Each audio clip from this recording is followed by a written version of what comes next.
This is the story of how Oliver, pushed to his limits, found unexpected strength in his lowest moments, unveiling a journey that would change his life forever. The name of this story is Echoes of Resilience. Oliver sat alone in his dimly lit office, the city skyline stretching beyond the floor-to-ceiling windows like a labyrinth of concrete and glass. The cursor blinked relentlessly on his computer screen, mocking the empty page where a crucial project proposal should have been. Stacks of paperwork teetered precariously on his desk, and his coffee had long gone cold. The once thrilling buzz of his advertising career had faded into a numbing hum of deadlines and unmet expectations. His heart raced, and a tightness gripped his chest. He loosened his tie, hoping to draw a deeper breath, but the air seemed thin. The walls felt as though they were closing in. Panic attacks had become frequent visitors, uninviting and overpowering. "Get it together," he whispered to himself, rubbing his temples, but his mind was a storm of scattered thoughts, and for the first time he felt utterly powerless. The breaking point came during a pivotal client presentation. Words failed him, and under the weight of perplexed stares, he froze. Embarrassment flushed his cheeks as his colleagues stepped in to salvage the meeting. The whispers that followed him back to his office felt like daggers in his back. Unable to ignore the turmoil any longer, Oliver decided to take a leave of absence.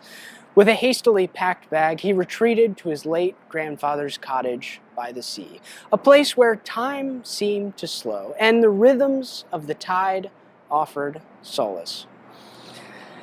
The first few days were restless. Accustomed to the relentless pace of the city, the quietude was unsettling. But gradually, the sound of the waves and the scent of salty air began to wash over his frayed nerves.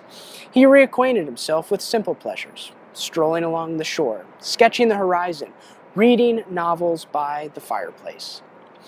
One afternoon, while collecting seashells, he met an elderly fisherman named Samuel. "You're not from here, are you?"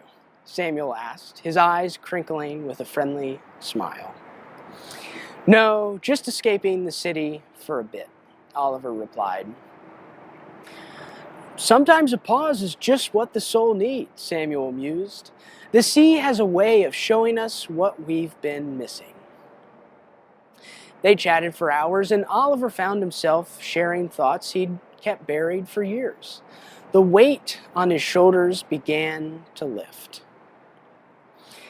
Back in the city, weeks later, Oliver met his old friend Lucas at a quiet cafe. "Dude, you look different," Lucas observed, noting the calm in Oliver's demeanor. "I feel different," Oliver admitted. "I had what you might call a breakdown. It forced me to reevaluate everything." Lucas nodded thoughtfully. "I can relate more than you might think." Surprised, Oliver leaned in. "Really?" "Last year," Lucas began, stirring his tea slowly, "I went through something similar. It wasn't as dramatic, perhaps, no panic attacks, but I woke up one day feeling utterly empty, going through the motions, numb to everything." Oliver listened intently as Lucas continued. "I thought because I wasn't falling apart visibly, it didn't count, but inside, I was unraveling. It took me a while to realize that I needed a change."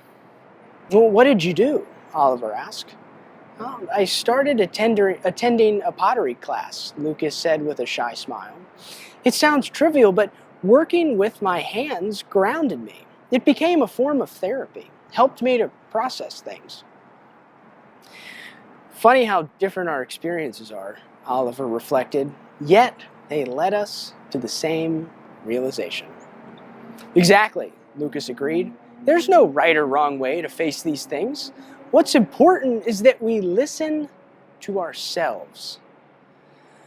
Over the following months, Oliver made significant changes.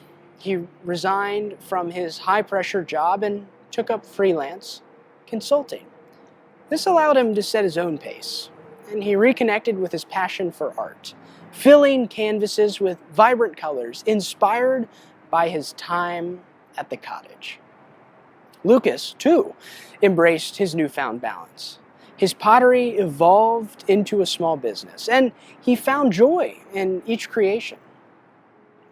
One evening, attending an art exhibit featuring local talents, Oliver's seascapes hung alongside Lucas's ceramics. They stood together, surrounded by their work, a testament to their journeys. "Who would have thought we'd end up here?" Oliver mused. "Life sure has a funny way of steering us where we need to be," Lucas replied. A young woman approached them. "Your pieces complement each other beautifully, she remarked. "There's such emotion in them." "Thank you," they said in unison, exchanging a knowing glance. Now, Oliver and Lucas discovered that mental breakdowns can manifest differently.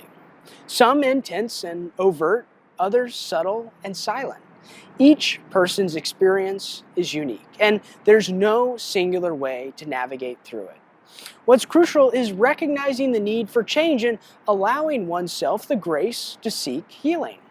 Their story highlights that through vulnerability and self-awareness, one can transform a breaking point into a breakthrough, leading to a more fulfilling life.